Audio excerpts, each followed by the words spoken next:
Bonjour à tous, comme vous pouvez voir il est 10h moins 10 et nous sommes toujours au petit déjeuner parce qu'aujourd'hui on ne peut pas plonger. La mer est vraiment trop mauvaise malgré tout le savoir-faire du remorqueur de haute mer, le pionnier et son positionnement dynamique. Là ça devient vraiment impossible ou trop dangereux d'essayer de descendre la tourelle à 120 mètres de fond. Donc aujourd'hui pas de plongée, il va falloir prendre son mal en patience.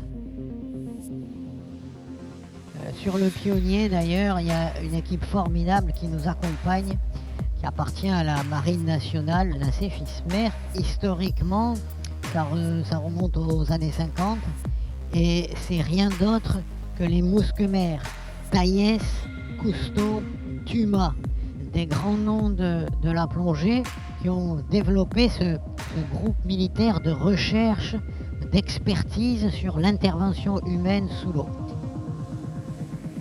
La Cefismer, donc la cellule plongée humaine, c'est une entité qui dépend directement de la Marine nationale, qui a pour but de piloter la plongée dans les armées.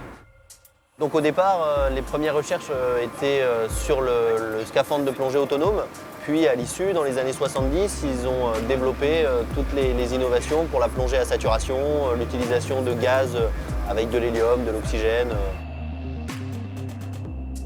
On utilise de plus en plus des robots pour des opérations sous-marines et on s'aperçoit que l'humain a énormément de difficultés à être remplacé.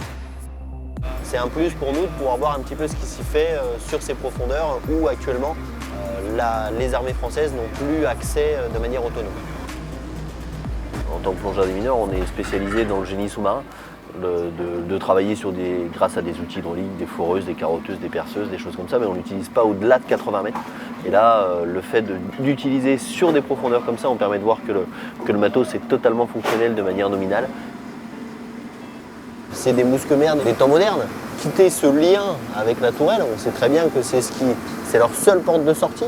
Réussir à partir en exploration plus de 4 heures sur des telles profondeurs. Aujourd'hui, on est à 120, dans quelques jours, on descendra à 130, 140. Les outils mis en œuvre ici par cette équipe 120 mètres en dessous de nous, là, ils ont autant de mérite que celles réalisées sur l'ISS actuellement par Pesquet.